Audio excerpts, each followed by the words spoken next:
আপনি কি জানেন আমেরিকার ১৮তম প্রেসিডেন্ট ইউলিসিস গ্র্যান্টের যে সমাধি সেটি আছে নিউ ইয়র্ক সিটির ভিতরেই। আর তার এই যে সমাধি সেটি কিন্তু আমেরিকা তথা উত্তর আমেরিকার সর্ববৃহৎ সমাধি। আপনারা দেখতে পাচ্ছেন প্রেসিডেন্ট গ্র্যান্টের একটি ছবি। গ্র্যান্ট হচ্ছেন আমেরিকার আর্মির প্রথম 4 স্টার জেনারেল, আর এই কারণে এখানে করা হয়েছে 4 তারকা বিশিষ্ট পিলার। প্রেসিডেন্ট গ্র্যান্টের জন্ম ওহাইওতে আর মৃত্যুবরণ করেন মাত্র 63 বছর বয়সে 1885 সালে নিউ ইয়র্কে। তার বিখ্যাত উক্তি লেট আস হ্যাভ পিস খোদাই করে রাখা হয়েছে তার এই সমাধির উপরে।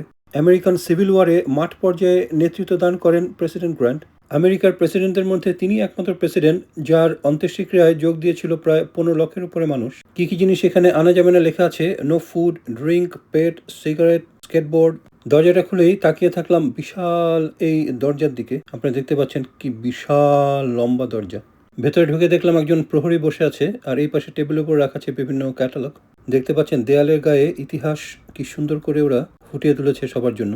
বলে রাখি এই সমাধিটি কিন্তু আমেরিকার ঐতিহাসিক একটা বিখ্যাত স্থাপনা। এখানে আসলে দেখা যাবে আমেরিকার সব বিখ্যাত যুদ্ধের ময়দানে ব্যবহৃত সব পতাকাগুলো, যা এখানে আগত দর্শনার্থীদের জন্য একটি বাড়তি পাওনা।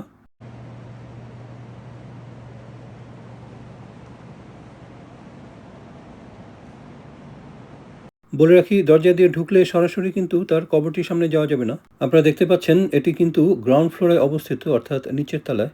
প্রেসিডেন্ট গ্র্যান্টের পাশেই তার স্ত্রী ফার্স্ট লেডি জুলিয়া ডেনকেও সমাহিত করা হয়েছে। এই ফ্লোরে রাখা আছে সিভিল ওয়ারের সময় আমেরিকার একটি বিশাল এবং বিরাট আকারের একটি পতাকা। পাশের সিঁড়ি দিয়ে আমরা নিচের তলায় নেমে যাচ্ছি। এখানেই শায়িত আছেন আমেরিকার 18তম প্রেসিডেন্ট জেনারেল গ্র্যান্ট আর তার স্ত্রী।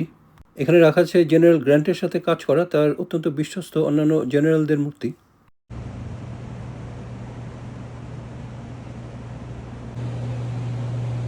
প্রেসিডেন্ট গ্র্যান্টের সমাধি থেকে আজকে এখানেই বিদায় নিচ্ছি। সবাই ভালো থাকুন, সুস্থ থাকুন।